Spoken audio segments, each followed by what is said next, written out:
bersama para nabi, bersama as-siddiq, orang-orang yang siddiq, bersama orang-orang yang mati syahid, dan bersama orang-orang yang soleh. Mereka lah sebaik-baik teman. Wa hasuna ulaika rafiqa.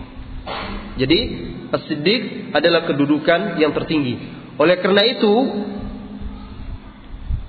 Abu Bakar As-Siddiq adalah manusia paling mulia setelah para nabi dan rasul. Abu Bakar As-Siddiq digelari Siddiq karena beliau banyak membenarkan. Siddiq artinya yang membenarkan, yang banyak membenarkan. Membenarkan Rasulullah sallallahu alaihi wasallam. Apa saja yang diucapkan oleh Rasulullah sallallahu alaihi wasallam dia benarkan. Bagi dia moto dia adalah in kana qad qalaha faqad shadaq. Kalau Nabi benar-benar sudah mengatakannya, pasti benar. Kalau memang Rasulullah sudah mengucapkannya, pasti benar. Itu saja. Orang lain mungkin akan berpikir, orang lain mungkin akan menimbang perkataan Nabi. Orang lain mungkin akan mengukur perkataan Nabi, tetapi tidak bagi Abu Bakar As-Siddiq. Kalau Nabi sudah mengatakannya, pasti benar. Ummul Mukminin Aisyah radhiyallahu anha meriwayatkan dalam kisah Isra dan Mi'raj, "Lama usriya bin Nabi sallallahu alaihi wasallam ila al-Masjidil Aqsa, asbaha yatahaddatsu an-nasu bidzalik." Tatkala Nabi sallallahu alaihi wasallam diisrakan dari Mekah ke Masjidil Aqsa, keesokan harinya manusia atau kaum musyrikin sibuk memperbincangkannya, seolah-olah mereka tidak percaya. Fartadda nasun, ada segelintir orang yang murtad ketika itu, seolah-olah tidak percaya dia. Masa iya dalam satu malam orang menempuhnya sebulan perjalanan dengan onta? Rasulullah sallallahu alaihi wasallam mengaku pergi ke Masjidil Aqsa hanya dalam satu malam. Kemudian naik pula ke langit yang ketujuh, pulang lagi, sudah sampai di Mekah sebelum subuh. Siapa yang akan percaya? Di zaman sekarang aja teknologi yang canggih, orang bisa berwisata katanya keluar angkasa.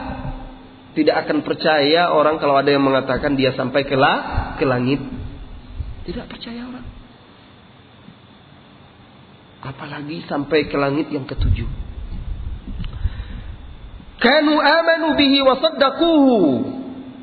Orang-orang yang murtad itu padahal dulu dia beriman kepada Nabi, mempercayai dan membenarkannya. Tetapi ketika peristiwa Isra dan Mi'raj menjadi filter, penyaring siapa yang betul-betul beriman dan siapa yang keimanannya itu di tepi jurang, yang rapuh. Maka datanglah orang-orang kufar Quraisy, datang menemui Abu Bakar As-Siddiq seolah-olah mereka mendapat senjata. Sekarang kita dapat senjata untuk mengembalikan Abu Bakar As-Siddiq agar dia mendustai temannya itu Muhammad. Qalu, mereka berkata kepada Abu Bakar As-Siddiq, "Hallaka ila sahibik yaz'amu annahu usriya bihi al-lailata ila Baitul Maqdis." Wahai Abu Bakar, bagaimana menurutmu? Temanmu itu, si Muhammad itu, kata mereka, kata orang-orang kufar, temanmu Muhammad itu mengaku bahwa dia telah diperjalankan tadi malam ke Baitul Maqdis. Apakah engkau percaya? Lihat omongannya. Apa tanggapan dan sikap Abu Bakar As-Siddiq? Sikap seorang mukmin. Pertama dia tasabbut. Dia tanya dahulu, apa benar Nabi mengatakan? Bisa jadi mereka berdusta atas nama Nabi.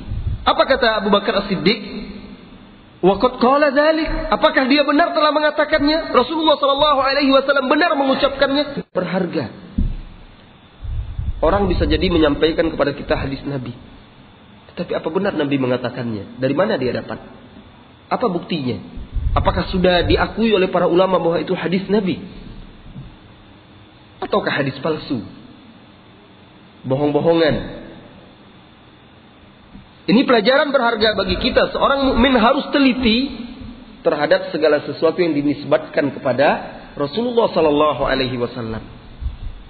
Beliau bertanya, "Awa qad qala dzalik?"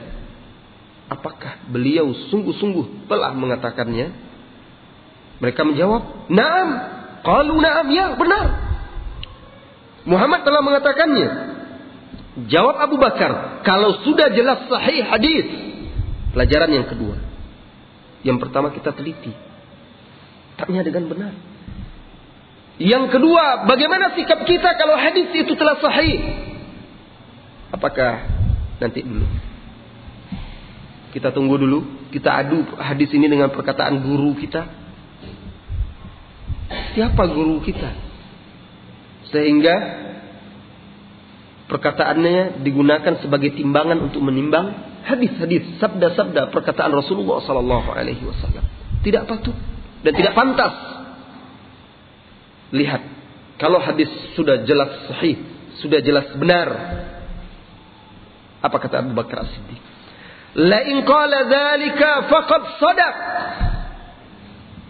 Kalau memang benar beliau Rasulullah sallallahu alaihi wasallam sudah mengatakan hal itu, bahwa dia telah diisrakan dari Mekah ke Baitul Maqdis dalam satu malam itu, kembali lagi, faqad shadaq, sungguh beliau telah benar. Ini dia, wajib kita benarkan. Wajib kita terima hadis-hadis Rasulullah sallallahu alaihi wasallam jika telah jelas sahih dan benar.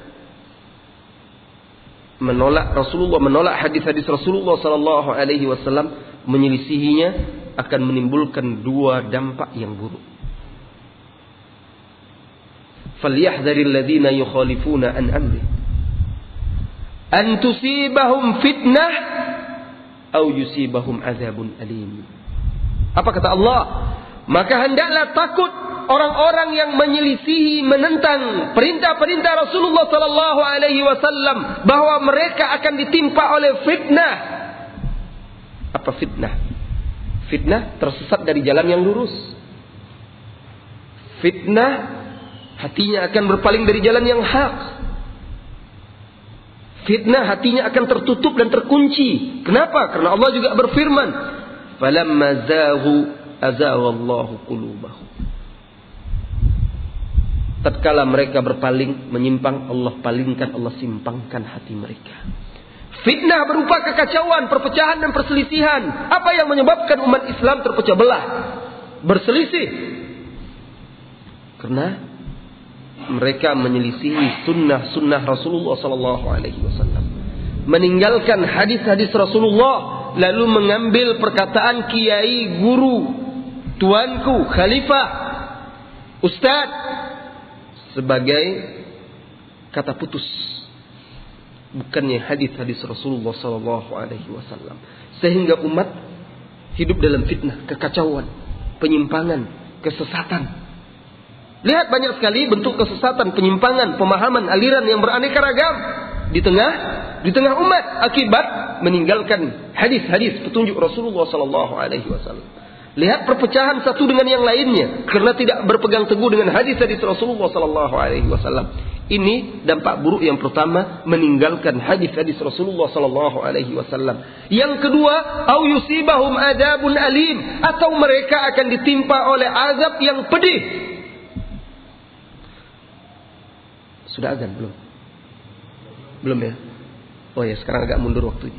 Musibah-musibah, petaka-petaka, musibah alam, petaka yang ditimpakan oleh Allah, gempa, kebakaran, pembunuhan dan segala macamnya, rasa takut, semuanya itu disebabkan oleh kaum muslimin tidak berpegang teguh. Itu azab sekaligus peringatan. Nah, berkata orang-orang kufar Quraisy, kepada Abu Bakar ketika mendengar. Abu Bakar berkata, kalau memang benar dia mengatakannya berarti dia benar. Apa kata mereka? Awa tusaddiquhu annahu dhahaba al-lailata ila Baitul Maqdis wa jaa'a qabla an yusbih? Abu Bakar, apakah engkau percaya kepada Muhammad? Dia mengatakan dia pergi Isra ke Baitul Maqdis tadi malam, lalu kembali lagi sebelum subuh. Qala na'am, ya saya percaya. Apa yang membuat kita ragu kepada hadis-hadis Rasulullah sallallahu alaihi wasallam? Apa kata dia? Inni la usaddiquhu, kata Abu Bakar, inni la usaddiquhu annahu inni la usaddiquhu fima huwa ab'ad min dhalik. Itu baru hal sepele. Saya mempercayai Muhammad sallallahu alaihi wasallam itu dalam perkara-perkara yang lebih besar daripada itu. Usaddiquhu bil khabari samai fi ghadwatin aw rauha. Saya percaya kepada dia terhadap berita-berita dari langit yang dia sampaikan setiap pagi dan petang. Saya percaya wahyu yang turun kepada dia. Pagi sudah turun wahyu, kadang petang ada lagi wahyu. Saya percaya dengan hal itu. Terus wahyu itu turun, apalagi hanya sekedar ke Baitul Maqdis. Lihat, akidah ini keyakinan yang harus dimiliki oleh setiap muslim. Walaupun seluruh dunia, walaupun satu kampungnya tidak percaya kepada Muhammad sallallahu alaihi wasallam, tetapi dia pegang teguh keimanan tadi. Wujud nyata dari syahadat asyhadu anna Muhammadar Rasulullah. Berarti kita harus siap menerima setiap berita, ucapan apa saja yang disampaikan oleh Rasulullah sallallahu alaihi wasallam. Oleh karena itulah Abu Bakar As-Siddiq dinamakan As-Siddiq. Dan kisah tadi yang diriwayatkan oleh Aisyah tadi diriwayatkan oleh Imam Al-Hakim. Beliau mensahihkannya di dalam kitab Al-Mustadrak. Kemudian disetujui oleh Imam Az-Zahabi. Diikrarkan oleh Imam Az-Zahabi. Gelar yang ketiga, As-Sahib. Jadi gelarnya yang ketiga adalah As-Sahib. As-Sahib itu artinya sahabat. Jadi kalimat sahabat berasal dari bahasa Arab. As-sahib, orang yang menemani. Misalnya Ustaz Azmi, saya katakan, dia sahibi, berarti dia sahabatku. Kalimat bahasa Arab. Nah, Abu Bakar As-Siddiq digelari As-Sahib. Siapa yang menggelarinya? Allah. Allah yang menggelarinya, sebagaimana di dalam surat At-Taubah ayat 40. Allah Subhanahu wa taala berfirman,